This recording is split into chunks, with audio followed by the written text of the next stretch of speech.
నమస్తే ఫ్రెండ్స్, నేను మీ Sravani Harsha. Welcome back to our channel. ఇవాళ మన కథ ఆత్మగౌరవం. కథని చివరి వరకు వినండి. నచ్చితే కనుక ఖచ్చితంగా తప్పకుండా ఒక లైక్ చేయండి. ఈ కథ పైన మీ విలువైన స్పందనని కామెంట్ రూపంలో మాకు తెలియజేయండి. అంతేకాకుండా యూట్యూబ్లో కొత్తగా వస్తున్న హైప్ ఆప్షన్ని క్లిక్ చేసి హై పాయింట్స్ ఇవ్వడం మాత్రం అస్సలు మర్చిపోకండి. లాస్ట్ మంత్లో గివ్ అవే అనౌన్స్ చేసినప్పుడు చాలా మంచి రెస్పాన్స్ ఇచ్చారండి. సెలెక్ట్ అయిన వాళ్ళలో రెస్పాండ్ అయిన వాళ్ళకి నేనైతే గిఫ్ట్స్ అయితే పంపించేశాను. అందులో 3 రిసీవ్ అయ్యాయి అని రిప్లై కూడా ఇచ్చారు. ఇంకొకరికి రిప్లై ఇంకా ఇవ్వలేదండి. వాళ్ళు రిప్లై ఇవ్వగానే నేనైతే షార్ట్ వీడియోలో పెడతాను. ఈ మంత్ గివ్ అవే కోసం కూడా మీరందరూ కామెంట్స్ చేయండి. వర్షం పడబోతున్నట్టుగా ఆకాశం నిండా మబ్బులు కమ్ముకున్న సాయంత్రం అది. కాలేజీ క్యాంపస్ మొత్తం గాలికి ఊగుతున్న చెట్లతో, తడిసిన నేల వాసనతో, ఒక విచిత్రమైన ప్రశాంతతతో మునిగిపోయింది. లైబ్రరీ ముందు ఉన్న పొడవాటి మెట్లపై పుస్తకాన్ని వడిలో పెట్టుకుని కూర్చునుంది ప్రణీత. చుట్టూ ఎంతమంది స్టూడెంట్స్ తిరుగుతున్నా, ఎంత గోలగోలగా ఉన్నా ఆమె మాత్రం తన ప్రపంచంలో తానే మునిగిపోయి ఉండేది.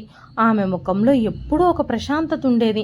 కానీ ఆ ప్రశాంతత వెనకాల ఎన్నో బాధ్యతలు, ఎన్నో కలలు దాగుండేవి.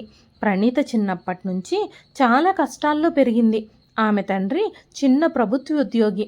వచ్చే జీతం నెల చివరి వరకు కూడా సరిపోయేది కాదు. అయినా సరే ఆయన తన కూతురు చదువు విషయంలో మాత్రం ఎప్పుడూ రాజీ పడలేదు. అమ్మాయి అయినా అబ్బాయి అయినా తన కాళ్ళ మీద తాను నిలబడాలి అని ఆయన ఎప్పుడూ కూతురుతో చెప్పేవాడు. అదే మాటలు ప్రణీత మనసులో బలంగా నాటుకుపోయాయి. అందుకే ఆమెకు చదువంటే ప్రాణం.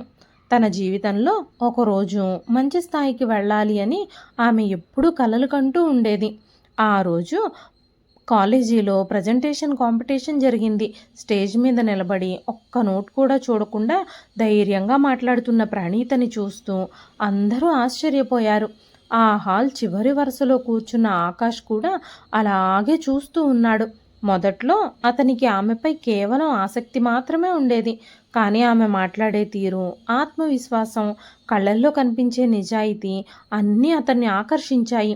ప్రజెంటేషన్ అయిపోయాక అందరూ బయటకు వెళుతూ ఉంటే ప్రణీత ఒంటరిగా లైబ్రరీ వైపుగా నడిచింది.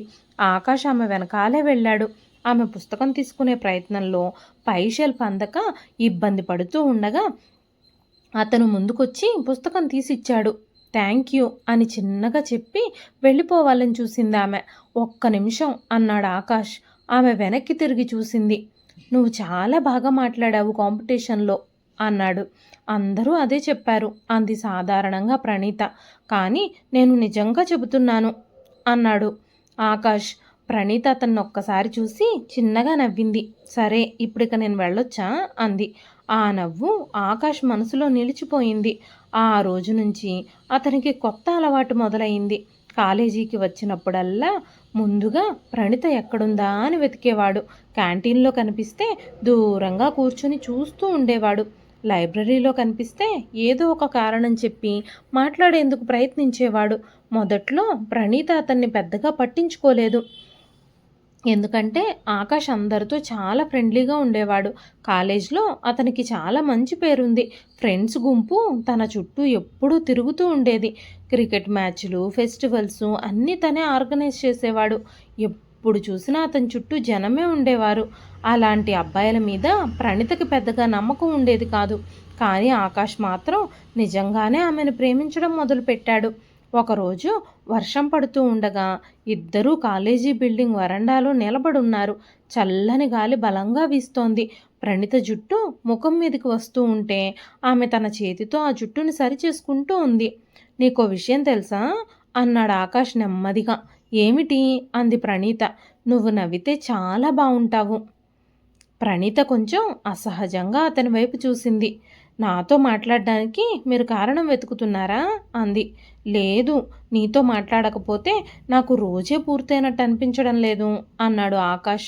ఆమె మొదటిసారి మౌనంగా అతన్ని చూసింది. ఆ తరువాత ఇద్దరి మధ్య దూరం మెల్లమెల్లగా తగ్గిపోయింది. లైబ్రరీలో డిస్కషన్స్, క్యాంటీన్లో టీ, కాలేజీ ఫెస్ట్లు, ఎగ్జామ్ ప్రిపరేషన్స్, చిన్న చిన్న గొడవలు, అలకలు అన్నీ కలిసి వాళ్ళిద్దరి మధ్య ప్రేమను పెంచాయి. ఆకాష్ ప్రణీతని చాలా స్పెషల్గా చూసుకునేవాడు. నువ్వు నా జీవితంలోకి వచ్చాక నేను చాలా మారిపోయాను ప్రణీత అని చెప్పేవాడు. ఆమె కలలు, ఆశలు, అంబిషన్స్ గురించి గంటల తరబడి వింటూ ఉండేవాడు. నువ్వెక్కడికైనా వెళితే నేను నీ వెంటే ఉంటాను, నువ్వు చేసే ప్రతి పనిలోనూ నేను నిన్నే సపోర్ట్ చేస్తాను అంటూ మాటిచ్చేవాడు. ప్రణీత కూడా అతన్ని నమ్మింది. జీవితాంతం అతనిని గౌరవించే వ్యక్తి దొరికాడు అని అనుకుంది. పెళ్లి విషయం ఇంట్లో తెలిసినప్పుడు 2 కుటుంబాల్లోనూ మొదట కొంత వ్యతిరేకత వచ్చింది. ఆకాష్ ఇంట్లో వాళ్ళు కొంచెం గర్వంగా ఉండేవాళ్ళు. మా అబ్బాయికి ఇంకా మంచి సంబంధాలు వస్తాయి అని అతని తల్లి చెప్పేసింది. కానీ ఆకాష్ మాత్రం పట్టుదలగా నిలబడ్డాడు. ప్రణీత లేకుండా నేను బ్రతకలేను, ప్రణీతని తప్ప వేరే అమ్మాయిని నేను పెళ్లి చేసుకోను అంటూ గట్టిగా చెప్పేశాడు. ఆకాష్, ప్రణీత తమ ప్రేమని గెలిపించుకోవడానికి, ఇంట్లో వాళ్ళని ఒప్పించడానికి చాలా ప్రయత్నాలు చేశారు. చివరికి వాళ్ళిద్దరి ప్రేమ గెలిచింది. పెళ్లి రోజు ప్రణీత కళ్ళల్లో ఎన్నో కలలున్నాయి. మండపం అంతా లైట్లతో మెరిసిపోతుంటే ఆమె జీవితంలో కొత్త అధ్యాయం మొదలవబోతోంది అనుకుంది. ఆకాష్ తాళి కట్టిన క్షణం ఆమె కళ్ళల్లో ఆనందంతో నీళ్లొచ్చాయి. ఇక జీవితాంతం ఇలాగే ప్రేమగా ఉంటాం అని ఇద్దరూ నమ్మారు. మొదటి సంవత్సరం నిజంగానే చాలా అందంగా గడిచింది. సినిమాలు, షికార్లు, లాంగ్ డ్రైవ్లు, చిన్న చిన్న ట్రిప్పులు, అర్ధరాత్రి టెర్రస్ మీద కూర్చొని భవిష్యత్తు గురించి మాట్లాడుకోవడం, చిన్న చిన్న సర్ప్రైజులు, వర్షంలో బైక్ రైడ్లు. ఇద్దరికీ ప్రపంచంలో వాళ్ళిద్దరే ఉన్నట్టుగా అనిపించేది. కానీ జీవితం మెల్లమెల్లగా మారడం మొదలైంది. ఆకాష్ జాబ్లో రెస్పాన్సిబిలిటీస్ పెరిగాయి. ఆఫీస్లో పని ఒత్తిడి పెరిగింది. ఉద్యోగంలో ప్రమోషన్స్ కోసం పోటీ పెరిగింది. అతని ప్రవర్తనలో తెలియకుండా చిరాకు పెరుగుతూ వచ్చింది. ఒకరోజు ప్రణీత మెల్లగా అడిగింది, నేను కూడా జాబ్ ట్రై చేయాలి అని అనుకుంటున్నాను ఆకాష్ అని. ఆకాష్ ల్యాప్టాప్ నుంచి కళ్ళు కూడా ఎత్తకుండా, ఇప్పుడు నువ్వు జాబ్ చేయడం అవసరమా? ఈ వర్క్ ప్రెషర్ని నేనే తట్టుకోలేకపోతున్నాను, నువ్వు ఇంత కష్టపడడం అవసరమా అన్నాడు. వెంటనే ప్రణీత, నేను చదివిన చదువు వృధా కాకూడదు అని నాకు అనిపిస్తుంది అంది. నేను సంపాదిస్తున్నాను కదా, నా జీతం మనకి సరిపోతుంది కదా, ఇప్పుడు మనం బాగానే ఉన్నాం కదా, సంతోషంగానే బ్రతుకుతున్నాం కదా అన్నాడు ఆకాష్. డబ్బు కోసం కాదు ఆకాష్. అయితే మరి దేనికోసం? నా గుర్తింపు కోసం అంది ప్రణీత. ఆకాష్ నవ్వేశాడు. పెళ్లి తర్వాత ప్రయారిటీస్ మారాలి ప్రణీత. ఆ రోజు ఆమె మనసులో చిన్న గాయం పడింది. గొడవ పెద్దది కాకూడదని మౌనంగా అయిపోయింది ప్రణీత. తర్వాత మెల్లగా మాటలు మారాయి. రోజంతా ఇంట్లోనే ఉంటావు కదా, ఇంత చిన్న పని కూడా సరిగ్గా చేయలేవా? నేను బయట ఎంత కష్టపడుతున్నానో తెలుసా? మొదట్లో ప్రణీత అవన్నీ స్ట్రెస్ వల్ల అంటున్నాడు అనుకుంది. ప్రేమతో మార్చుకోవచ్చని నమ్మింది. కానీ కొద్ది నెలల్లోనే పరిస్థితి పూర్తిగా మారిపోయింది. ఆకాష్కి ప్రణీత మీద గౌరవం తగ్గిపోతూ వచ్చింది. ప్రణీత ఆ ఇంటికి కోడలు, తనకి భార్య అని కాకుండా ఒక పని మనిషిలాగా చూడడం మొదలుపెట్టాడు. అతని తల్లి కూడా కొడుకు వైపే ఉండేది. ప్రణీత ఎంత పని చేసినా ఇది కూడా సరిగ్గా చేయలేవా అన్న మాట తప్ప ప్రశంస ఒక్కటి కూడా ఉండేది కాదు. ప్రణీత తన ఇబ్బంది ఏమైనా చెప్పడానికి ప్రయత్నించినా పైసా సంపాదన లేకుండా హాయిగా రోజంతా ఇంట్లో ఖాళీగా కూర్చుంటావు, ఆ పనులు కూడా చెయ్యలేవా అంటూ మాట్లాడేవాడు ఆకాష్. ఒకరోజు ఆకాష్ స్నేహితులు ఇంటికొచ్చారు. వాళ్ళందరూ కూర్చుని మాట్లాడుకుంటూ ఉన్నారు. ప్రణీత కిచెన్లో ఒంటరిగా వంట చేస్తుంది. చెమటతో తడిసిపోయినా, పనితో అలసిపోయినా నవ్వుతూనే అందరికీ సర్వ్ చేసింది. ప్రణీత వంట బాగుందని అందరూ మెచ్చుకున్నారు. అప్పుడు ఆకాష్ నవ్వుతూ అన్నాడు, రోజంతా ఇంట్లో ఖాళీగానే కదా ఉంటుంది, పైసా సంపాదన లేదు, వంట చేయక ఇంకేం చేస్తుంది? మా ఆవిడకి అసలు ఎర్నింగ్ అంటే ఏమిటో కూడా తెలియదు, 3 పూట్ల తిండి పెడుతున్నాం, అదే చాలు అన్నాడు. ఆ మాటకి అందరూ నవ్వేశారు. ఆ ఒక్క క్షణంలో ప్రణీత గుండె ముక్కలయ్యింది. ఆ రాత్రి ఆమె అడిగింది, నువ్వు అలా అందరి ముందు నా గురించి తక్కువ చేసి మాట్లాడాల్సిన అవసరం ఏముంది అని. ఆకాష్ ఫోన్ చూస్తూనే అన్నాడు, ఏం తప్పు చేశాను? నేను మాట్లాడిన దాంట్లో తప్పే ఉంది, నీ గురించి కరెక్ట్గానే చెప్పాను కదా అన్నాడు. వెంటనే ప్రణీత, నేను నీ భార్యని, అందరి ముందు నా గౌరవం కాపాడాల్సిన నువ్వే నా పరువు తీస్తావా? నేను నీతో సమానంగా చదువుకున్నాను, ఉద్యోగం చేయాలి, సంపాదించాలి, నా టాలెంట్ని అందరి ముందు నిరూపించుకోవాలి అని ఆశపడ్డాను. ఆ రోజు నువ్వే నన్ను జాబ్ చెయ్యొద్దు అన్నావు. ఈరోజు నా గురించి నువ్వే అందరి ముందు చులకనగా మాట్లాడుతున్నావు అని ఉక్రోషంగా అంది. వెంటనే ఆకాష్ కోపంగా, నువ్వు ఇప్పటికిప్పుడు అనుకుంటే ఉద్యోగం సంపాదించేస్తావా? అయినా ఉద్యోగం చేయడం అంత ఈజీ అనుకుంటున్నావా? నువ్వు ఉద్యోగం చేయడం నాకు ఇష్టం లేదు. నువ్వు భార్యగా నా పనులన్నీ చేస్తూ నా కుటుంబాన్ని జాగ్రత్తగా చూసుకుంటూ నా మీద ఆధారపడి బ్రతకడమే నాకు ఇష్టం అన్నాడు ఆకాష్. అయితే మరి అందరి ముందు అవమానించడం ఎందుకు? అంది ప్రణీత. ఆకాష్ ఒక్కసారిగా కోపంగా లేచాడు. అవమానమా? నేను చెప్పింది నిజం. నేను నిజమే చెప్పాను కదా. రూపాయి సంపాదించని నీకు అంత ఈగో ఎందుకు? ప్రణీత కళ్ళల్లో నీళ్లు నిండాయి. నేను కూడా చదువుకున్నాను ఆకాష్. చదివితే ఏమైంది? ఇప్పుడు ఇంట్లో ఖాళీగానే కదా ఉంటున్నావు. అది నీకోసమే కదా. నీ ఇష్ట ప్రకారమే నేనెందుకు పనికిరందాన్లా బ్రతుకుతున్నాను. నేను కావాలి అని అనుకుంటే ఇప్పుడైనా ఉద్యోగం చేసి చూపించగలను అనగానే ఆకాష్ కోపంగా, అయితే నీలాంటి అమ్మాయి నాకు భార్యగా ఈ ఇంటికి కోడలిగా పనికిరాదు. నువ్వు నా భార్యగా నా పనులు మాత్రమే చేసే మనిషిగా ఉండాలి అని అనుకుంటేనే ఇంట్లో ఉండు, లేదంటే వెంటనే ఇంట్లో నుంచి బయటకు నడువు అన్నాడు. ఆ మాటలకి ప్రణీత భయపడిపోయింది. ఆ మాటల తర్వాత ఆమె మౌనంగా వెళ్ళిపోయింది. రోజులు గడిచే కొద్దీ ఆ ఇంట్లో ఆమెకు ఊపిరాడడం మానేసింది. ఉదయం నుంచి రాత్రి వరకు పని పని పని, కానీ విలువ మాత్రం లేదు, ప్రేమ లేదు, గౌరవము లేదు. ఓ రోజు పెద్ద గొడవ జరిగింది. నాకు కూడా ఆత్మాభిమానం ఉంది ఆకాష్ అంది ప్రణీత ఏడుస్తూ. ఆకాష్ వ్యంగ్యంగా నవ్వాడు. ఆత్మాభిమానమా? పైసా కూడా సంపాదించలేని నీకు ఆ మాట అసలు సూట్ అవుతుందా? ఆమె షాక్ అయ్యి అతన్ని చూసింది. నేను తిండి పెడుతున్నాను, ఇంట్లో ఉండనిస్తున్నాను, ఆ మాత్రం పనులు కూడా నువ్వు చేయలేవా అన్నాడు ఆకాష్. అత్తగారు పక్కనే ఉన్నారు, అన్నీ వింటున్నారు, కానీ ఒక్క మాట కూడా మాట్లాడలేదు. ఆ క్షణం ప్రణీతకు అర్థమైంది, ఈ ఇంట్లో తనకి ప్రేమ మాత్రమే కాదు, మనిషిగా గౌరవం కూడా లేదు అని.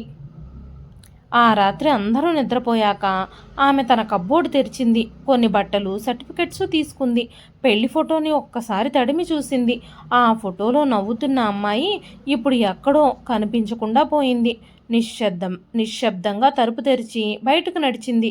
ఆ రాత్రి వర్షం పడుతుంది, కానీ ప్రణీత కళ్ళల్లో మాత్రం కన్నీళ్లు కూడా రాలేదు. కొన్ని బాధలు ఏడుపుకి కూడా దాటిపోతాయి.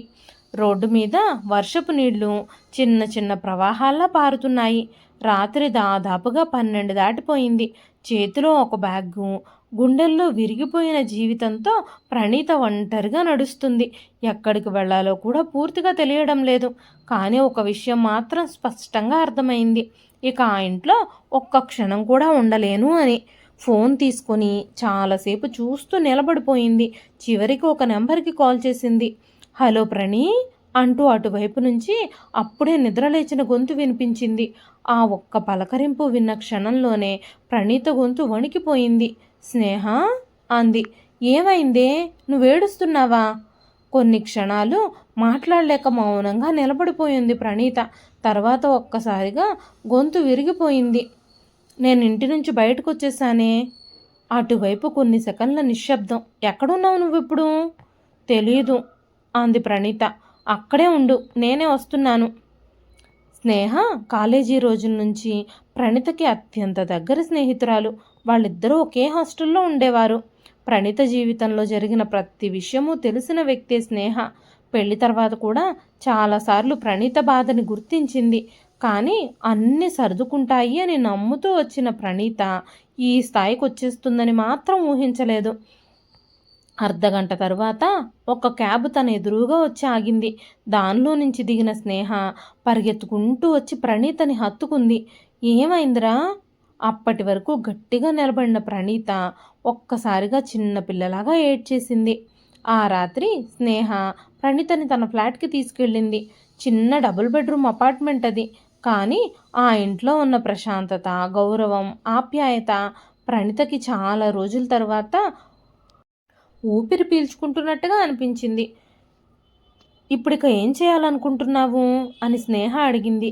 ప్రణీత కొద్దిసేపు మౌనంగా కూర్చుంది. నాకు మళ్ళీ నా జీవితాన్ని కొత్తగా మొదలు పెట్టాలి అని ఉంది. అదే సరైన నిర్ణయం. కానీ భయంగా ఉంది స్నేహ. 3 సంవత్సరాల గ్యాప్ వచ్చింది. ఇప్పుడు జాబ్ ఎవరిస్తారు అంది ప్రణీత. స్నేహ ఆమె చేతిని పట్టుకుంది. నువ్వు ఎవరో నీకు గుర్తులేదా ప్రణీ? కాలేజీలో అందరూ అడ్మైర్ చేసిన అదే ప్రణీతవి నువ్వు. ఒక మనిషి నిన్ను తక్కువగా చూశాడని నువ్వు నిజంగానే తక్కువైపోవు. ఆ మాటలు ప్రణీత మనసులో ఎక్కడో బలంగా తాకాయి. మరుసటి రోజు ఉదయం చాలా రోజుల తర్వాత అద్దం ముందు నిలబడి తనని తాను చూసుకుంది ప్రణీత.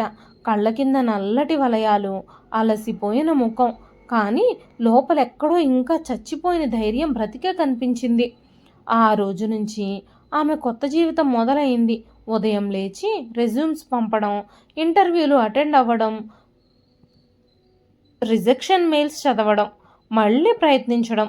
మొదట్లో చాలా కష్టమైపోయింది. 3 ఏళ్ల గ్యాప్ ఎందుకు వచ్చింది? ఇన్ని రోజులు వర్క్ ఎందుకు చేయలేదు? మీకు రీసెంట్ ఎక్స్పీరియన్స్ ఏమీ లేదు, మీకు ఎలా జాబ్ ఇస్తాం? ఇలాంటి ప్రశ్నలు ఆమె ఆత్మవిశ్వాసాన్ని మళ్ళీ మళ్ళీ గాయపరిచాయి. కొన్ని కంపెనీల్లో ఇంటర్వ్యూ చేసేవాళ్ళు మాట్లాడే తీరు కూడా అవమానంగా ఉండేది. ఒకరోజు ఇంటర్వ్యూ నుంచి వచ్చాక ప్రణీత విరిగిపోయి చాలాసేపు ఏడ్చింది. నాకేమో ఇక ఉద్యోగం రాదనిపిస్తుంది స్నేహ. స్నేహ కాఫీ కప్పు ఆమె చేతిలో పెట్టింది. ఒక్క విషయం గుర్తుపెట్టుకో, వాళ్ళు రిజెక్ట్ చేస్తుంది నీ టాలెంట్ని కాదు, వాళ్ళ రిక్వైర్మెంట్కి నువ్వు సరిపోవంతే. రెండింటికి తేడా ఉంది. ఆ రాత్రి ప్రణీత చాలా ఆలోచించింది. తన జీవితంలో 3 సంవత్సరాలు ఎవరి కోసం వదిలేసింది? ప్రేమ కోసం, కుటుంబం కోసం. కానీ చివరికి తన వ్యక్తిత్వాన్నే కోల్పోయింది. ఇక నుంచి ఎవరి కోసమూ కాదు, నా కోసం నేను బ్రతకాలి అని తనలో తానే నిర్ణయించుకుంది. ఆ తర్వాత ఆమె పూర్తిగా మారిపోయింది. ఉదయం 5 గంటలకే లేచి ఆన్లైన్ కోర్సులు చేయడం మొదలుపెట్టింది. కమ్యూనికేషన్ స్కిల్స్ ఇంకా ఇంప్రూవ్ చేసుకుంది. కార్పొరేట్ ట్రెండ్స్ నేర్చుకుంది. కేస్ స్టడీస్ చదివింది. గంటల తరబడి ప్రాక్టీస్ చేసింది. కొన్ని రోజుల్లోనే ఆమెలో ఉన్న కాన్ఫిడెన్స్ మళ్ళీ బయటకు రావడం మొదలైంది. ఒకరోజు ఒక పెద్ద కంపెనీ నుంచి ఇంటర్వ్యూ కాల్ వచ్చింది. ఆఫీస్ బిల్డింగ్ ముందు నిలబడి లోపలికి వెళ్లే ముందు ఒక్కసారి గట్టిగా ఊపిరి తీసుకుంది. ఇది నా జీవితాన్నే మార్చేసే రోజు కావాలి అనుకుంది. ఇంటర్వ్యూ రూమ్లో 3 ప్యానెల్ మెంబర్స్ కూర్చునున్నారు. మొదట్లో ప్రణీతకి కొంచెం నర్వస్గా అనిపించినా మాట్లాడడం మొదలుపెట్టాక ఆమె పాత ప్రణీతలా మళ్ళీ బయటకొచ్చింది. ఆమె క్లారిటీకి, కాన్ఫిడెన్స్కి, ప్రజెంటేషన్కి వాళ్ళు ఇంప్రెస్ అయిపోయారు. 2 రోజుల తర్వాత ఆఫర్ లెటర్ వచ్చింది. ఆ మెయిల్ చూస్తూ ప్రణీత చాలాసేపు మౌనంగా కూర్చుంది. ఆమె కళ్ళల్లో నీళ్లు నిండాయి. కానీ ఆ కన్నీళ్లలో ఈసారి బాధ లేదు. తనని తాను తిరిగి పొందిన ఆనందం మాత్రమే ఉంది. ఆ రోజు స్నేహ కేక్ తీసుకొచ్చి చిన్న సెలబ్రేషన్ చేసింది. కంగ్రాచులేషన్ ప్రణీత, నువ్వు సాధించావు అంటూ నవ్వింది. ప్రణీత కూడా నవ్వింది. చాలా రోజుల తర్వాత మనస్ఫూర్తిగా నవ్వింది ప్రణీత. ఇక మరోవైపు ఆకాష్ జీవితంలో మాత్రం మెల్లగా ఖాళీ పెరుగుతూ వచ్చింది. మొదటి కొన్ని రోజులు అతనికి ఈగో ఎక్కువగా ఉంది. ప్రణీత 2-3 రోజుల్లో తిరిగి వచ్చేస్తుంది అనుకున్నాడు. కానీ రోజులు వారాలయ్యాయి, వారాలు నెలలయ్యాయి. ప్రణీత నుంచి ఒక్క కాల్ కూడా రాలేదు. ఇంట్లోకి వెళ్ళినప్పుడల్లా విచిత్రమైన నిశ్శబ్దం కనిపించేది. కిచెన్లో ఆమె హమ్మింగ్ లేదు. బాల్కనీలో మొక్కలకి నీళ్లు పోసి ఆమె కనిపించడం లేదు. డైనింగ్ టేబుల్ మీద నీట్గా అరేంజ్ చేసి పెట్టిన ప్లేట్స్ కనిపించడం లేదు. మొదటిసారి అతనికి అర్థమైంది, ఒక మనిషి విలువ తను లేకపోయిన తర్వాతే తెలుస్తుంది అని. ఒక రాత్రి అతను కబ్బోర్డ్ తెరిచాడు. లోపల ఒక చిన్న డైరీ కనిపించింది. అది ప్రణీతది. ఆసక్తిగా తెరిచాడు. మొదటి పేజీలో ఒక లైన్ ఉంది. ప్రేమ అంటే ఒకరిని కోల్పోవడం కాదు, ఒకరి దగ్గర మనల్ని మనం కోల్పోకుండా ఉండడం. ఆకాష్ చేతులు వణికాయి. పేజీలు తిప్పాడు. ప్రతి పేజీలో ఆమె బాధ ఉంది. ఈరోజు కూడా జాబ్ గురించి మాట్లాడితే ఆకాష్ నవ్వేశాడు. నేను చేసిన వంటలో ఉప్పు ఎక్కువైందని అందరి ముందు అవమానించాడు. నన్ను భార్యగా కాదు, భారంగా చూస్తున్నాడేమో ఆకాష్ అనిపిస్తుంది నాకు. చివరి పేజీలో మాత్రం ఒకే ఒక్క వాక్యం ఉంది. ఒకరోజు నేను నా విలువని నేనే నిరూపించుకుంటాను, అందరికీ తెలియజేస్తాను. ఆకాష్ కళ్ళల్లో మొదటిసారిగా నిజమైన పశ్చాత్తాపం కనిపించింది. ఆ రోజు రాత్రి అతనికి నిద్రే రాలేదు. తను ప్రేమించిన అమ్మాయిని ఎలా ఇలా విరగ్గొట్టేశానో అని తనకి అర్థం కాలేదు. మరుసటి రోజు ఉదయం ఆకాష్ చాలా రోజుల తర్వాత అద్దం ముందు నిలబడి తనని తాను చూసుకున్నాడు. కళ్ళ కింద అలసట, ముఖంలో చిరాకు. ఇంట్లో ఎక్కడ చూసినా ప్రణీత జ్ఞాపకాలే కనిపించాయి. డైనింగ్ టేబుల్ మీద ఆమె ఇష్టపడే చిన్న ఫ్లవర్ వాజ్ ఇంకా అలాగే ఉంది. బాల్కనీలో ఎండిపోతున్న మొక్కలు కనిపించాయి. ఒక్కసారిగా గుండెల్లో ఏదో బరువుగా అనిపించింది. ఇంతకాలం అతను ఒక విషయం గుర్తించలేదు. ప్రణీత ఆ ఇంట్లో కేవలం పనిచేసే మనిషి మాత్రమే కాదు, ఆ ఇంటికి ప్రాణం. కానీ ఆ విషయం అర్థమయ్యేసరికి ఆమె వెళ్ళిపోయింది. అతని తల్లి కూడా ఇప్పుడు మౌనంగా ఉంటూ ఉండేది. మొదట్లో అమ్మాయిలు అలాగే కొంచెం అలిగి వెళతారు అనుకుంది. కానీ నెలలు గడుస్తున్నా ప్రణీత తిరిగి రాకపోవడంతో ఆమెకు లోపల లోపల ఎక్కడో తప్పు చేశాము అనే భావన మొదలైంది. ఒకరోజు ఉదయం కాఫీ తాగుతూ ఆమె నెమ్మదిగా అడిగింది, ప్రణీత గురించి ఏమైనా సమాచారం ఉందా? ఆకాష్ తల ఊపాడు, లేదు అని. నీకు వెతకాలనిపించలేదా? ఆకాష్ ఆ మాటకి సమాధానం చెప్పలేక మౌనంగా కూర్చున్నాడు. ఎందుకంటే నిజం అతనికే తెలుసు. వెతకాలనిపించింది. చాలాసార్లు ఫోన్ తీసుకొని కాల్ చేయాలని చూశాడు. కానీ ఈగో అడ్డొచ్చింది. ముందు ఆమెనే వెళ్ళిపోయింది కదా, తానే తిరిగొచ్చేస్తుందిలే అని తన మనసుని తనే మోసం చేసుకుంటూ వచ్చాడు. కానీ రాత్రిళ్ళు ఒంటరిగా ఉన్నప్పుడు మాత్రం ఆ మాటలు పనిచేసేవి కావు. ఆమె నవ్వు గుర్తొస్తుంది. ఆమె తన కోసం ఎదురు చూసిన రోజులు గుర్తొస్తాయి. తను కోపంగా మాట్లాడినా మౌనంగా భరించే క్షణాలు గుర్తొచ్చాయి. అప్పుడు అతనికి తన మీద తనకి అసహ్యం వేయడం మొదలైంది. ఇక ప్రణీత జీవితం మాత్రం పూర్తిగా మారిపోతూ వచ్చింది. కొత్త ఆఫీస్, కొత్త ప్రపంచం. మొదట్లో కొంచెం భయం భయంగా అనిపించిన కొద్ది రోజుల్లోనే అందరూ ఆమె టాలెంట్ని గుర్తించడం మొదలుపెట్టారు. మీటింగ్లలో ఆమె మాట్లాడే విధానం, ఆమెకుండే క్లారిటీ, విషయాన్ని సమస్యని అనలైజ్ చేసే విధానం సీనియర్స్ అందరినీ ఆకట్టుకుంది. ప్రణీత కూడా తనని తాను ప్రూవ్ చేసుకోవడానికి చాలా కష్టపడింది. ఆఫీస్ నుంచి వచ్చాక రాత్రిళ్ళు ల్యాప్టాప్ ముందు కూర్చొని వర్క్ చేసేది. వీకెండ్లో కొత్త కోర్సులు నేర్చుకునేది. ఆమె జీవితంలో ఇప్పుడు ఒక కొత్త లక్ష్యం ఉంది. ఇక ఎవ్వరూ తనని తక్కువగా చూడకుండా, ఎగతాళిగా మాట్లాడకుండా ఎదగాలి. ఒకసారి కంపెనీలో యాన్యువల్ రివ్యూ మీటింగ్ జరిగింది. ప్రణీత ఇచ్చిన ప్రజెంటేషన్ చూసి అందరూ ఆశ్చర్యపోయారు. కంపెనీ చైర్మనే స్వయంగా లేచి ఆమెను అభినందించాడు. Excellent work Praneetha, the strategy may change the entire project direction. ఆమెకు ఒకరోజు ప్రమోషన్ కూడా వచ్చింది. స్నేహ ఆనందంతో ఆమెను హత్తుకుంది. చూసావా, నువ్వు చేయగలవని నేను చెప్పానా లేదా? ప్రణీత చిన్నగా నవ్వింది. కానీ ఆ నవ్వు వెనకాల ఒక బాధ ఇంకా మిగిలే ఉంది. ఎందుకంటే ఆమె ఇంకా పూర్తిగా మర్చిపోలేదు. ప్రేమించిన మనిషి ఇచ్చిన గాయాలు అంత సులభంగా ఏం మాయమవ్వవు. ఇదిలా ఉండగా ఒకరోజు ఆకాష్ ఆఫీస్లో పెద్ద అనౌన్స్మెంట్ వచ్చింది. మన బ్రాంచ్కి కొత్త స్ట్రాటజీ హెడ్ వస్తున్నారు, వచ్చే వారం నుంచి ప్రాజెక్ట్ స్టార్ట్ అవుతుంది అని. అందరూ వచ్చే కొత్త బాస్ గురించే మాట్లాడుకుంటున్నారు. చాలా స్ట్రిక్ట్ అంట, చాలా టాలెంటెడ్ అట, పర్ఫార్మెన్స్ విషయంలో, క్వాలిటీ విషయంలో అస్సలు కాంప్రమైజ్ అవ్వదంట అంటూ మాట్లాడుకుంటున్నారు. ఆకాష్ కూడా సాధారణంగానే విన్నాడు. అతనికి ఏమాత్రమూ ఊహ లేదు. తన జీవితాన్ని కుదిపేసే క్షణం దగ్గర పడుతోంది అని తనకి ఏమాత్రం తెలియదు. వారం తర్వాత ఆఫీస్ ఆడిటోరియం మొత్తం ఎంప్లాయీస్తో నిండిపోయింది. కొత్త స్ట్రాటజీ హెడ్ ప్రజెంటేషన్ ఇవ్వబోతున్నారు. లైట్స్ అన్నీ డిమ్ అయ్యాయి. స్టేజ్ మీద స్క్రీన్ వెలిగింది. అందరూ తలుపుల వైపు చూశారు. ఆకాష్ కూడా అలాగే చూశాడు. తలుపుల దగ్గర నుంచి మెల్లగా స్టేజ్ మీదకి నడుస్తూ వస్తున్న వ్యక్తిని చూసి ఆకాష్కి గుండె ఆగిపోయినట్టుగా అనిపించింది. ఫార్మల్ డ్రెస్లో, కాన్ఫిడెన్స్ నిండిన కళ్ళతో, కాన్ఫిడెన్స్ నిండిన నడకతో ధైర్యంగా స్టేజ్ మీదకొచ్చిన ప్రణీతని చూడగానే ఆకాష్ చేతిలో ఉన్న పెన్ను నేల మీద పడిపోయింది. తన కళ్ళని తానే నమ్మలేకపోయాడు.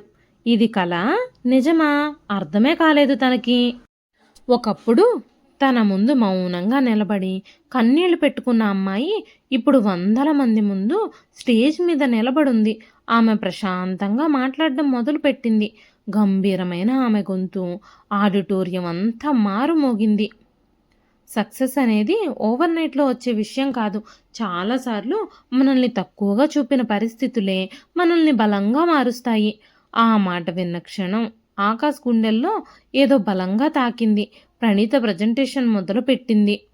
ఆమె మాట్లాడుతూ ఉన్నప్పుడు ప్రతి మాటలో కాన్ఫిడెన్స్ ఉంది. అందరూ ఆశ్చర్యంగా చూస్తున్నారు. కానీ ఆకాష్ మాత్రం ఒక్క మాట కూడా సరిగ్గా వినలేకపోతున్నాడు. అతని కళ్ళ ముందు ఒక్కటే తిరుగుతుంది. పైసాకే కూడా పనికిరావు. నేనే నీకు తిండి పెడుతున్నాను. సర్వెంట్లకైనా వాల్యూ ఉంటుంది, నీకది కూడా లేదు. తను అన్న ప్రతి మాట ఇప్పుడు తనకే చెంపదెబ్బలా వినిపిస్తోంది. ప్రజెంటేషన్ మొత్తం పూర్తయ్యాక ఆడిటోరియం మొత్తం చప్పట్లతో నిండిపోయింది. అందరూ నిలబడి చప్పట్లు కొట్టారు. ఆకాష్ మాత్రం కుర్చీలో కదలకుండా కూర్చున్నాడు. తన చేతులతో తానే కోల్పోయిన మనిషి విలువ ఇప్పుడు అతనికి స్పష్టంగా కనిపిస్తోంది. మీటింగ్ అయిపోయాక ఎంప్లాయీస్ అందరూ ఒక్కొక్కరిగా బయటకు వెళుతూ ఉన్నారు. ఆకాష్ మాత్రం ఇంకా షాక్లోనే ఉన్నాడు. అప్పుడే అతని కొలీగ్ వచ్చి అన్నాడు, కొత్త స్ట్రాటజీ హెడ్ సూపర్ కదా, ఎంత కాన్ఫిడెంట్గా మాట్లాడిందో. ఆకాష్ గొంతు మాటలు ఆగిపోయాయి. ఆమె పేరు తెలుసా? ప్రణీత వర్మ అంటూ ఎవరో అన్నారు. ఆకాష్ కళ్ళల్లో నీళ్లు మెరిశాయి. ఎందుకంటే ఒకప్పుడు తన పేరును గర్వంగా ప్రణీత ఆకాష్ అని రాసుకున్న అమ్మాయి ఇప్పుడు తన గుర్తింపుని కొత్తగా తిరిగి సంపాదించుకుంది. ఆ రోజు తర్వాత ఆకాష్ జీవితం పూర్తిగా మారిపోయింది.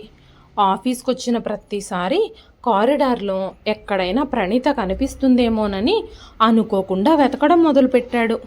కానీ ఆమె మాత్రం పూర్తిగా ప్రొఫెషనల్గా ఉండేది. మీటింగ్లో అవసరమైనంత మాత్రమే మాట్లాడేది. అతన్ని చూసినా ప్రత్యేకంగా ఏమీ స్పందించేది కాదు. అదే విషయం ఆకాష్ని ఇంకా ఎక్కువగా బాధపెట్టింది. ఒకప్పుడు తన చిన్న చిరునవ్వు కోసం గంటల తరబడి ఎదురు చూసే అమ్మాయి ఇప్పుడు తన ఉనికే లేనట్టుగా ముందుకు వెళ్ళిపోతోంది. మొదటి కొన్ని రోజులు అతను ఆమెతో మాట్లాడేందుకు ప్రయత్నించలేదు. ఎందుకంటే తనకి ఇంకా ఆ హక్కు ఉందో లేదో కూడా తెలియడం లేదు. కానీ ప్రతిరోజు ఆమెను చూస్తున్న కొద్దీ తనలో గిల్ట్ పెరుగుతోంది. ఓ రోజు మీటింగ్ రూమ్లో అందరూ డిస్కషన్ చేస్తూ ఉంటే ఒక ఎంప్లాయీ తప్పు చేశాడు. ఆకాష్కి పాత అలవాటు ప్రకారం కోపం వచ్చేసింది. ఇంత చిన్న పని కూడా ప్రాపర్గా చేయలేరా అని గట్టిగా అన్నాడు. రూమ్ అంతా ఒక్కసారిగా సైలెంట్ అయిపోయింది. అప్పుడు టేబుల్ మరోవైపు కూర్చున్న ప్రణీత ప్రశాంతంగా అతని వైపు చూసింది. మిస్టర్ ఆకాష్ అంది. ఆకాష్ ఒక్కసారిగా ఆగిపోయాడు. లీడర్షిప్ అంటే తప్పు చేసిన వాళ్ళని అవమానించడం కాదు, వాళ్ళు ఎందుకు మిస్టేక్ చేశారు అనేది అర్థం చేసుకొని కరెక్ట్ డైరెక్షన్ చూపించడం. ఆమె మాటలు చాలా కామ్గా ఉన్నాయి. కానీ ఆకాష్కి మాత్రం గుండెల్లో బలంగా ఆ మాటలు గుచ్చుకున్నాయి. ఎందుకంటే ఒకప్పుడు తనని అవమానించిన అదే మనిషికి ఇప్పుడు ఆమె మెచ్యూరిటీతో సమాధానం చెప్తుంది. ఆ రోజు తర్వాత ఆకాష్ తనని తాను అబ్జర్వ్ చేసుకోవడం మొదలుపెట్టాడు. తన బిహేవియర్, తన మాటలు, తన ఈగో ఇన్ని సంవత్సరాల ప్రేమని రెస్పాన్సిబిలిటీగా మార్చేశాయి అని అర్థమైంది. ఓ రాత్రి ఇంటికి వెళ్ళాక కబోర్డ్లో ఉన్న పాత ఆల్బమ్ తీసి చూస్తూ కూర్చున్నాడు. కాలేజీ రోజుల ఫోటోలు, పెళ్లి ఫోటోలు, నవ్వులు, చిన్న చిన్న మెమరీస్. ఓ ఫోటో దగ్గర అతని చేతులు ఆగిపోయాయి. కాలేజీ ఫెస్ట్ రోజు తీసిన ఫోటో అది. ప్రణీత నవ్వుతూ అతని వైపే చూస్తూ ఉంది. ఆ కళ్ళల్లో ఎంత ప్రేమ ఉందో ఇప్పుడు చూసినా అతనికి స్పష్టంగా కనిపించింది. నేను నిన్ను ఇలా ఎలా మార్చేశాను ప్రణీ అని తనలో తానే విరిగిపోయాడు. మరోవైపు ప్రణీత బయటకు చాలా స్ట్రాంగ్గా కనిపిస్తున్నా లోపల మాత్రం ఇంకా ఎన్నో గాయాలున్నాయి. ఆఫీస్లో అందరూ ఆమెను రెస్పెక్ట్ చేస్తున్నారు, ఆమె డెసిషన్స్కి వాల్యూ ఇస్తున్నారు. కానీ రాత్రి ఇంటికి వెళ్ళాక ఒంటరిగా బాల్కనీలో నిలబడి సిటీ లైట్స్ చూస్తూ చాలాసార్లు ఆలోచించేది, ప్రేమ నిజంగా ఎంతగా మారిపోతుందా? తన జీవితంలో మళ్ళీ ఎవరినైనా నమ్మగలదో లేదో కూడా ఆమెకు తెలియదు. ఒకరోజు కంపెనీలో out station business meet plan చేశారు. 3 రోజుల కాన్ఫరెన్స్. అందరూ కలిసి బెంగళూరు రిసార్ట్కి వెళ్ళారు. ఆ రాత్రి డిన్నర్ తర్వాత చాలామంది మ్యూజిక్, గేమ్స్తో బిజీగా ఉన్నారు. ప్రణీత మాత్రం బయట లాన్లో ఒంటరిగా కూర్చుంది. చల్లని గాలి వీస్తుంది. అప్పుడే వెనక నుంచి ఒక గొంతు వినిపించింది. నీతో కొంచెం మాట్లాడొచ్చా అన్నాడు ఆకాష్. ప్రణీత కొంచెం సేపు మౌనంగా ఉంది. అఫీషియల్గా వర్క్ గురించి అయితే రేపు మాట్లాడండి. ఆకాష్ బాధగా నవ్వాడు. ఇప్పటికీ నా మీద అంత కోపం ఉందా? ఆమె నెమ్మదిగా అతని వైపు చూసింది. కోపం ఉంటే సులభమే ఆకాష్. కొన్ని గాయాలు కోపం దాటి వెళ్ళిపోతాయి. ఆకాష్ దగ్గర ఆ మాటలకి సమాధానం లేదు. కొన్ని క్షణాలు ఇద్దరి మధ్య సైలెన్స్. చివరికి అతను మెల్లగా అన్నాడు, సారీ ప్రణీ. ఆమె కళ్ళల్లో చిన్న కదలిక. నేను చాలా లేటుగా రిలీజ్ అయ్యాను, కానీ నిజంగా నేను తప్పు చేశాను. ప్రణీత ఏమీ మాట్లాడలేదు. నిన్ను లవ్ చేశాను, కానీ ఆ లవ్ని, రెస్పెక్ట్ని నిలబెట్టుకోలేకపోయాను. ఆమె కళ్ళల్లో నీళ్లు మెరిశాయి, కానీ బయటపడనివ్వలేదు. నువ్వు వెళ్ళిపోయాకే అర్థమైంది. నేను కోల్పోయింది ఇంట్లో పనిచేసే మనిషిని కాదు అని, నా లైఫ్నే కోల్పోయాను అని. ప్రణీత గొంతు నెమ్మదిగా వణికింది. నాకు మనీ కావాలనిపించలేదు ఆకాష్. ఒక రెస్పెక్ట్ఫుల్ లైఫ్ కావాలి అని అనిపించింది. ఆ మాట విన్న క్షణం అతని తల వంగిపోయింది. తెలుసు. లేదు లేదు, ఇప్పుడే తెలుసుకున్నాను, అప్పుడైతే తెలియదు. ఆకాష్ కళ్ళల్లో కూడా నీళ్ళొచ్చాయి. నన్ను ఒక్కసారి క్షమించలేవా? ప్రణీత చాలాసేపు మౌనంగా అతన్ని చూసింది. క్షమించడం చాలా ఈజీ ఆకాష్, కానీ మర్చిపోవడమే అంత ఈజీ కాదు. ఆకాష్ దగ్గర ఆన్సర్ లేదు. నీకు తెలుసా, నేను ఇంట్లో నుంచి బయటికి వచ్చేసిన నైట్ నాకు చాలా భయమేసింది. కానీ ఆ ఇంట్లో ఉండడం కంటే బయట ఒంటరిగా ఉండడమే సేఫ్ అనిపించింది. ఆ మాట అతని గుండెని ముక్కలు ముక్కలు చేసేసింది. ఎందుకంటే ఒక అమ్మాయి తన హస్బెండ్తో ఉన్న ఇంటికంటే బయట వాళ్ళనే సేఫ్ అనుకుంది. అది తన ఓటమి అని అతనికి అర్థమయ్యింది. నేను చేంజ్ అవ్వాలనే ట్రై చేస్తున్నాను ప్రణీ. చేంజ్ అవ్వు, కానీ ఆ చేంజ్ నన్ను తిరిగి పొందడానికి కాదు, నిన్ను నువ్వు మంచి మనిషిగా మార్చుకోవడానికి. ఆకాష్ మౌనంగా కళ్ళల్లో నీళ్లతో నిలబడ్డాడు. ఆ నైట్ తర్వాత ఇద్దరి మధ్య మెల్లగా కాన్వర్జేషన్స్ మొదలయ్యాయి. కానీ అవి పాత లవ్లా కాదు, చాలా జాగ్రత్తగా, చాలా డిస్టెన్స్ మెయింటైన్ చేస్తూ. ఆకాష్ ఇప్పుడు ప్రతి విషయంలోనూ ఆమెని రెస్పెక్ట్ఫుల్గా ట్రీట్ చేస్తున్నాడు. మీటింగ్స్లో ఆమె ఐడియాస్కి వాల్యూ ఇస్తున్నాడు. ఒకప్పుడు ఇతరులను చిన్నచూపు చూసే అతను ఇప్పుడు జూనియర్స్తో కూడా పేషెంట్స్గా మాట్లాడుతున్నాడు, రెస్పెక్ట్ఫుల్గా ఉంటున్నాడు. ఒకరోజు ఆఫీస్ క్యాఫ్టేరియాలో ఇద్దరూ కాఫీ తాగుతూ కూర్చున్నారు. ఆకాష్ నెమ్మదిగా అడిగాడు, నువ్వు ఇప్పుడు హ్యాపీగా ఉన్నావా? ప్రణీత కొద్దిసేపు ఆలోచించింది. ఇప్పుడు నేను నన్ను కోల్పోవడం లేదు, అందుకే ప్రశాంతంగా ఉన్నాను. ఆకాష్ చిన్నగా తలూపాడు. అది విన్న తర్వాత అతనికి ఒక విషయం అర్థమైంది. లవ్ అంటే ఒకరిని మన దగ్గర ఉంచుకోవడం కాదు, వాళ్ళు వాళ్ళలా ఉండగలిగే వాతావరణాన్ని కల్పించడం. ఆ విషయం అతను చాలా లేటుగా నేర్చుకున్నాడు. రోజులు మెల్లగా గడుస్తున్నాయి, కానీ ఇప్పుడు వాళ్ళిద్దరికీ మధ్య ఉన్న సైలెన్స్ పాత రోజుల్లో లాగా బాధగా లేదు. ఒకరికొకరు దూరంగా ఉన్నా ఇద్దరిలోనూ ఒక అండర్స్టాండింగ్ పెరుగుతుంది. ముఖ్యంగా ఆకాష్లో వచ్చిన చేంజ్ అయితే ఆఫీస్లో వాళ్ళందరికీ క్లియర్గా కనిపిస్తుంది. ఒకప్పుడు చిన్న చిన్న మిస్టేక్స్కే ఎంప్లాయీస్ మీద కోపంగా అరిచే ఆకాష్ ఇప్పుడు పేషెన్స్గా ఎక్స్ప్లెయిన్ చేస్తున్నాడు. జూనియర్స్ ఐడియాస్ని కూడా వినడం మొదలుపెట్టాడు. మీటింగ్లో ఎవరిని ఇన్సల్ట్ చేయడం లేదు. చాలామందికి ఈ చేంజ్ ఆశ్చర్యంగా అనిపించింది. ఒకరోజు అతని కొలీగ్ రాహుల్ నవ్వుతూ అన్నాడు, నువ్వు పూర్తిగా మారిపోయావు. ముందైతే నీ రూమ్లోకి రావాలంటేనే భయపడేవాళ్ళం. ఆకాష్ చిన్నగా నవ్వాడు. కొన్ని లెసన్స్ లేట్గా అర్థమవుతాయిరా. ఆ మాట చెప్పేటప్పుడు అతని చూపు దూరంగా గ్లాస్ క్యాబిన్లో కూర్చుని వర్క్ చేస్తూ ఉన్న ప్రణీత వైపుకు వెళ్ళింది. ఆమె ల్యాప్టాప్లో బిజీగా ఉంది. ముఖంలో సీరియస్నెస్, కానీ ఇప్పుడు ఆమె కళ్ళల్లో మునుపటి భయం లేదు.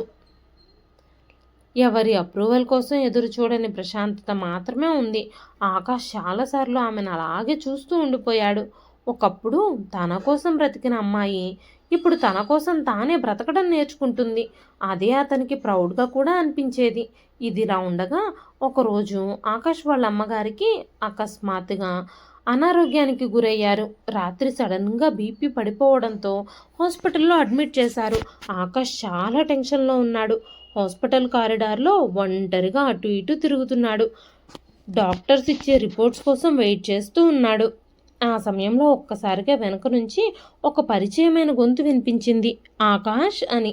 అతను తిరిగి చూశాడు. పిలిచింది మరెవరో కాదు, ప్రణీత. అతని కళ్ళల్లో ఒక్కసారిగా పెద్ద రిలీఫ్ కనిపించింది. ఈ విషయం నీకెలా తెలుసు అంటూ అడిగాడు. స్నేహ చెప్పింది అంది ప్రణీత. కొన్ని క్షణాలు ఇద్దరూ మౌనంగా నిలబడ్డారు. ఇంతకీ డాక్టర్ ఏమన్నారు? ఇప్పుడైతే స్టేబుల్ అయింది అంటున్నారు. ప్రణీత నెమ్మదిగా తల ఊపింది. ఆ నైట్ హాస్పిటల్లో ఆకాష్ ఒంటరిగా కూర్చునుండగా ప్రణీత కూడా అక్కడే ఉంది. మెడిసిన్స్ తెచ్చింది, డాక్టర్స్తో మాట్లాడింది, రిపోర్ట్స్ అన్నీ చూసింది.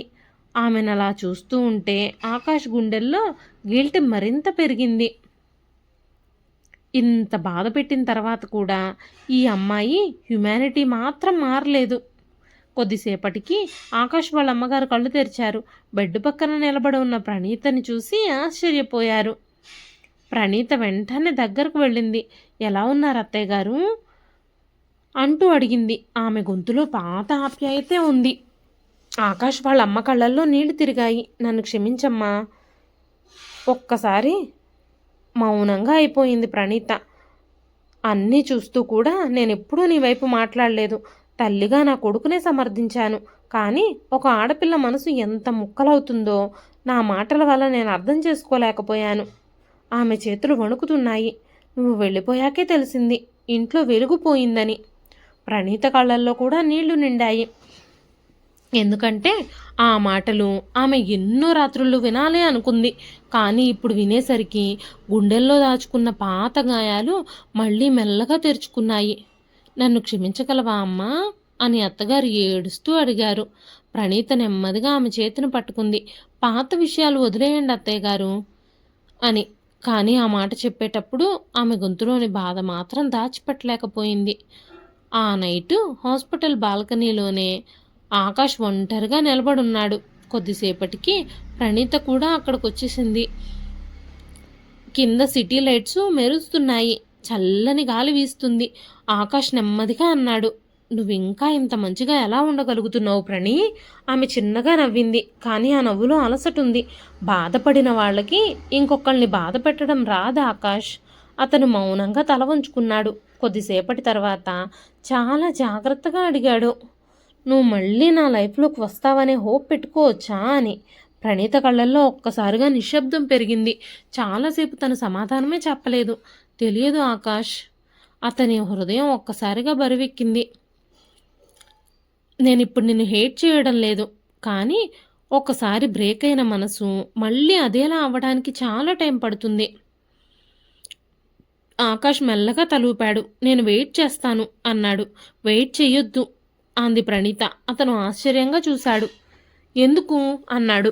ఎందుకంటే చేంజ్ అనేది రివార్డుల కోసం ఉండకూడదు, నిజంగా మారిపోవాలి. ఆకాష్ కళ్ళల్లో మళ్ళీ నీళ్లు మెరిశాయి. నేను నిజంగానే మారాలని ట్రై చేస్తున్నాను ప్రణీత. ప్రణీత కొద్దిసేపు అతన్నే చూసింది. ఈసారి ఆమెకు అతని కళ్ళల్లో ఈగో కనిపించలేదు, రిగ్రెట్ కనిపించింది, నిజాయితీ కనిపించింది. కానీ ఆమె మనసులో ఇంకా భయం ఉంది. ఎందుకంటే ఒకసారి తను లవ్ పేరుతో తనని తాను కోల్పోయింది. మళ్ళీ అదే మిస్టేక్ చేయాలి అని అనిపించలేదు. కొన్ని వారాల తర్వాత ఆకాష్ వాళ్ళ అమ్మగారు పూర్తిగా కోలుకొని ఇంటికొచ్చారు. ఒకరోజు ఆమె ప్రణీతని లంచ్కి కూడా పిలిచారు. మొదట ప్రణీత వెళ్ళడానికి ఇష్టపడలేదు, కానీ చివరికి ఒప్పుకుంది. ఆ ఇంటి ముందు నిలబడిన క్షణంలో ఆమె హృదయం ఒక్కసారిగా బరువుగా అయ్యింది. ఎప్పుడో కన్నీళ్లతో వదిలి వెళ్ళిపోయిన అదే ఇల్లు లోపలికి అడుగుపెట్టగానే ఎన్నో మెమరీస్ ఒక్కసారిగా గుర్తొచ్చాయి. కానీ ఈసారి ఒక విషయం డిఫరెంట్గా ఉంది. ఆ ఇంట్లో ఇప్పుడు ఆమెను ఎవ్వరూ చిన్న చూపు చూడడం లేదు. ఆకాష్ వాళ్ళ అమ్మగారే స్వయంగా ఆమెను కూర్చోబెట్టారు, ప్రేమగా భోజనం పెట్టారు.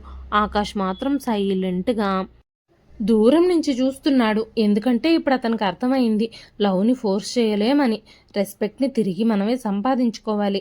భోజనం అయిపోయాక ప్రణీత నెమ్మదిగా బాల్కనీలోకి వెళ్ళింది. ఇక్కడ ఇంకా ఆమె పెట్టిన చిన్న చిన్న మొక్కల్లో కొన్ని బ్రతికే ఉన్నాయి. ఎండిపోయిన కొమ్మల మధ్య కొత్త ఆకులు కనిపిస్తున్నాయి. వాటిని చూస్తూ ఆమె మౌనంగా నిలబడిపోయింది. నువ్వు వెళ్ళిపోయాక అమ్మ ప్రతిరోజు వీటికి నీళ్లు పోసేది. వెనక నుంచి ఆకాష్ గొంతు వినిపించింది. ప్రణీత తిరిగి చూడలేదు. మొక్కలు ఎండిపోతే మళ్ళీ పెంచుకోవచ్చు ఆకాష్, కానీ కొన్ని విషయాలు అంత ఈజీగా మళ్ళీ పాతవిలా అయిపోవు. ఆకాష్ ఆ మాటకి సమాధానం చెప్పలేకపోయాడు. కొన్ని క్షణాలు ఇద్దరూ మౌనంగా నిలబడ్డారు. చల్లగాలి మెల్లగా వీస్తుంది. దూరంగా సాయంత్రం ఆకాశం ఆరెంజ్ కలర్లోకి మారుతుంది. నువ్వు ఇప్పుడు చాలా స్ట్రాంగ్గా కనిపిస్తున్నావు ప్రణీత, అన్నాడు ఆకాష్ నెమ్మదిగా. ఈసారి ప్రణీత వెనక్కి తిరిగి అతని వైపు చూసింది. స్ట్రాంగ్గా మారాలని నేను ఎప్పుడూ అనుకోలేదు. సిచ్యువేషన్సే నన్ను ఇలా మార్చేశాయి. ఆకాష్ కళ్ళల్లో మళ్ళీ బాధ మెరిసింది. సిచ్యువేషన్స్ కాదు, నేనే మార్చేశాను అన్నాడు ఆకాష్. ఆమె ఏమీ మాట్లాడలేదు, ఎందుకంటే అదే నిజం కాబట్టి. ఒకప్పుడు ప్రేమతో నిండిపోయిన ఒక అమ్మాయి, ఆ అమ్మాయిని తన మాటలతోనే ముక్కలు చేసిన మనిషి అతనే. కొద్దిసేపటికి ప్రణీత వెళ్ళడానికి లేచింది. నేను వెళుతున్నాను ఆకాష్ అంది. ఆకాష్ ఒక్కసారిగా అడిగాడు, మళ్ళీ కలుస్తావా అని. ఆమె కొద్దిసేపు మౌనంగా నిలబడింది. ఆఫీస్లో ప్రతిరోజు కలుస్తూనే ఉన్నాం కదా. అది కాదు ప్రణీ, అతని గొంతులో బాధ స్పష్టంగా వినిపించింది. మన మధ్యలో ఇంకో ఛాన్స్ ఉంటుందా అంటూ అడిగాడు. ప్రణీత కళ్ళల్లో మళ్ళీ ఆ లోతైన సైలెన్స్ కనిపించింది. ఆమె చాలాసేపు ఆన్సరే చెప్పలేదు. చివరికి నెమ్మదిగా అంది, నిన్ను మళ్ళీ లవ్ చేయలేనని నేను చెప్పలేను ఆకాష్. ఎందుకంటే ఒకప్పుడు నేను నిన్ను చాలా నిజంగా ప్రేమించాను. కానీ మళ్ళీ అదే మనిషిని ట్రస్ట్ చేయడానికి నా హార్ట్కి ఇంకా టైం కావాలి. ఆకాష్ కళ్ళల్లో చిన్న హోప్ మెరిసింది. నేను వెయిట్ చేస్తాను అన్నాడు ఆకాష్. ప్రణీత ఈసారి చిన్నగా నవ్వింది. మళ్ళీ అదే మాట. ఆకాష్ కూడా బాధగా నవ్వాడు. ఆమె వెళ్ళిపోయాక చాలాసేపు బాల్కనీలోనే నిలబడున్నాడు. ఈసారి అతనికి ఒక విషయం క్లియర్గా అర్థమైంది. ప్రణీతని తిరిగి పొందడం కంటే ఆమె మళ్ళీ భయపడకుండా నవ్వగలిగే మనిషిలాగా మార్చడం ముఖ్యమని. ఆ రోజు నుంచి ఆకాష్ తన లైఫ్ని నిజంగానే చేంజ్ చేసుకోవడం మొదలుపెట్టాడు. ఆఫీస్లో మాత్రమే కాదు, ఇంట్లో కూడా. తన తల్లితో రెస్పెక్ట్ఫుల్గా మాట్లాడడం, ఇంటి పనుల్లో హెల్ప్ చేయడం, తన యాంగర్ని కూడా కంట్రోల్ చేసుకోవడం మొదలుపెట్టాడు. మెల్లమెల్లగా అతను ఒక మంచి లిజనర్గా మారిపోతున్నాడు. ప్రణీత కూడా ఈ చేంజెస్ అన్నీ అబ్జర్వ్ చేస్తుంది. ఆ రోజు ఆఫీస్ క్యాఫ్టేరియాలో ఇద్దరు కాఫీ తాగుతూ కూర్చున్నారు. అప్పుడు ఒక ఫీమేల్ ఎంప్లాయీ వచ్చి నర్వస్గా అంది, సార్, నేను వర్క్ ఫ్రమ్ హోమ్ అడిగితే మీరు రిజెక్ట్ చేస్తారేమో అని భయపడ్డాను. కానీ మీరు అర్థం చేసుకొని సపోర్ట్ చేసినందుకు thank you so much sir. ఆమె వెళ్ళిపోయాక ప్రణీత ఆకాష్ వైపు చూసింది. ఇంత పేషెన్స్ ఎప్పటి నుంచి వచ్చింది? ఆకాష్ చిన్నగా నవ్వాడు. ఎవరినైనా చిన్న చూపు చూడడం ఎంత హర్ట్ చేస్తుందో లేట్గా తెలిసింది. ప్రణీత కళ్ళల్లో ఈసారి కొంచెం సాఫ్ట్నెస్ కనిపించింది. కొన్ని గాయాలు పూర్తిగా హీల్ అవ్వవు, కానీ వాటి చుట్టూ కొత్త లైఫ్ మాత్రం మెల్లగా పెరుగుతుంది. ఒకరోజు కంపెనీ యానివర్సరీ సెలబ్రేషన్స్ జరిగాయి. అందరూ ఫ్యామిలీస్తో వచ్చారు. మ్యూజిక్, లైట్స్, లాఫ్టర్తో హాల్ అంతా సందడిగా ఉంది. ప్రణీత ఒక మూలన కొలీగ్స్తో మాట్లాడుతూ ఉంది. అప్పుడే స్టేజ్ మీద హోస్ట్ అనౌన్స్మెంట్ చేశాడు, ఈ సంవత్సరం బెస్ట్ లీడర్షిప్ ట్రాన్స్ఫర్మేషన్ అవార్డు అందుకునే వ్యక్తి అంటూ. కొన్ని సెకండ్ల సస్పెన్స్ తర్వాత ఒక పేరు వినిపించింది. ఆ పేరేమిటంటే మిస్టర్ ఆకాష్ వర్మ. అందరూ క్లాప్స్ కొట్టారు. ఆకాష్ స్టేజ్ మీదకి వెళ్ళాడు. అవార్డు తీసుకున్న తర్వాత మైక్ దగ్గర నిలబడ్డాడు. ఈ అవార్డుకి నేను ఒక్కడనే కారణం కాదు అన్నాడు. హాల్ అంతా సైలెంట్గా అయిపోయింది. ఒకప్పుడు లీడర్షిప్ అంటే అథారిటీ అనుకునేవాడిని, రెస్పెక్ట్ని డిమాండ్ చేయొచ్చు అనుకునేవాడిని. కానీ నిజమైన రెస్పెక్ట్ సంపాదించుకోవాలని, ఒక మనిషిని లవ్ చేయడం అంటే వాళ్ళని కంట్రోల్ చేయడం కాదు అని, వాళ్ళు వాళ్ళల్లా ఉండేందుకు స్పేస్ ఇవ్వడం అని నాకు ఒక వ్యక్తి నేర్పించింది. అతని చూపు నెమ్మదిగా ఆడియన్స్లో కూర్చున్న ప్రణీత మీదకొచ్చి ఆగింది. ఆమెకి ఒక్కసారిగా హార్ట్ బీట్ పెరిగినట్టుగా అనిపించింది. నేను లైఫ్లో చాలా పెద్ద మిస్టేక్స్ చేశాను, కానీ ఆ మిస్టేక్ వల్లనే నేను మంచి మనిషిగా మారడం నేర్చుకున్నాను. హాల్లో చాలా మందికి ఎమోషన్ కనిపించింది. ప్రణీత మాత్రం సైలెంట్గా అతన్నే చూస్తుంది. ఆకాష్ కళ్ళల్లో ఇప్పుడు ఈగో లేదు, నిజాయితీ మాత్రమే ఉంది. ఫంక్షన్ అయిపోయాక బయట పార్కింగ్ దగ్గర ఇద్దరూ ఒంటరిగా నిలబడ్డారు. చల్లని గాలి వీస్తుంది. ఆకాష్ నెమ్మదిగా అడిగాడు, ఇప్పటికైనా నేను మళ్ళీ నీ లైఫ్లో ప్లేస్ సంపాదించుకునే అర్హత నాకుంది అని నీకు అనిపిస్తోందా? ప్రణీత అతన్ని చాలాసేపు సైలెంట్గా చూసింది. ఆమెకి కాలేజీ డేస్లో తనని ప్రేమగా చూసిన ఆకాష్ గుర్తుకొచ్చాడు. తర్వాత తనని బ్రేక్ చేసిన హస్బెండ్ గుర్తుకొచ్చాడు. ఇప్పుడు తన మిస్టేక్స్ని అంగీకరించి మారిపోయిన మనిషి కనిపిస్తున్నాడు. లైఫ్లో కొందరు తప్పిపోతారు, కొంతమంది తిరిగి వచ్చేసరికి పూర్తిగా కొత్త మనుషుల్లా మారిపోయి వస్తారు. ప్రణీత నెమ్మదిగా ముందుకొచ్చి అతని చేయి పట్టుకుంది. ఆకాష్ ఆశ్చర్యంగా ఆమె వైపు చూశాడు. ఒక ప్రామిస్ చేయగలరా? ఏదైనా మళ్ళీ ఎప్పుడైనా లవ్ కంటే ఈగోనే పెద్దది అనిపిస్తే వెంటనే మనం మాట్లాడుకుందాం. సైలెంట్గా ఒకరినొకరం కోల్పోకూడదు. ఆకాష్ కళ్ళల్లో నీళ్లు తిరిగాయి. ప్రామిస్ అన్నాడు. ప్రణీత చిన్నగా నవ్వింది. చాలా రోజుల తర్వాత ఆ నవ్వులో మళ్ళీ ప్రశాంతత కనిపించింది. ఎందుకంటే ఈసారి ఆమె లవ్లో తనని తాను కోల్పోవడం లేదు. తన విలువని తెలుసుకున్న తర్వాత ప్రేమని రెండోసారి అంగీకరిస్తోంది. ఇదండి ఈ రోజు కథ. ఈ కథ మీకు ఎలా అనిపించింది? కథ నచ్చితే ఒక లైక్ చేయండి. ఈ కథ పైన మీ విలువైన స్పందనని కామెంట్ రూపంలో మాకు తెలియజేయండి. మరెన్నో ఇలాంటి ఇంట్రెస్టింగ్ కథల కోసం మన ఛానల్ని సబ్స్క్రైబ్ చేసుకోండి. అంతేకాకుండా గివ్ అవే కోసం కూడా కామెంట్స్ పెట్టి నన్ను సపోర్ట్ చేయండి. మీ విలువైన అభిప్రాయాలని, మన ఛానల్ గురించిన అభిప్రాయాలని కామెంట్ సెక్షన్లో తెలియజేయండి. మరో మంచి కథతో రేపు మళ్ళీ కలుస్తానండి. అంతవరకు సెలవు. ఉంటానండి.